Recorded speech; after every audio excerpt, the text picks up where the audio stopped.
De middenstoorn in Haas docht goede zaken, maar de drokte in de stad vanwege de tallships races.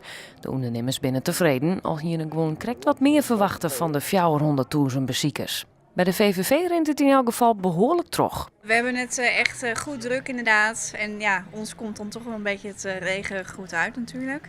Maar nee, het is hartstikke druk. Veel mensen voor de posters. En mensen die toch wat meer van Harlingen willen weten. Wat willen ze weten? Ja, het is toch ook over het programma zelf, waar wat is. En ja, waar ze wat kunnen zien. Joet werkt het waar net mee, maar Elsen in een harde moed erin. En, hoe gaan de zaken? Gaat wel, hè? Ja? Ja. Het is slecht weer, maar het gaat wel. En de afgelopen dagen? Want we hebben al 2 dagen gehad. Ja, het was goed, hè. Goeie Ja? dagen, man. Is het wat je ervan verwacht had? Of? Nee, niet zo, maar komt goed.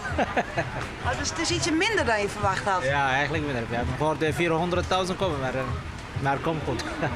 Ook de bemanningsleden van de tallships moeten eten en drinken vanzelfs. Is het wat je hem als middenstaande van verwachtte hier?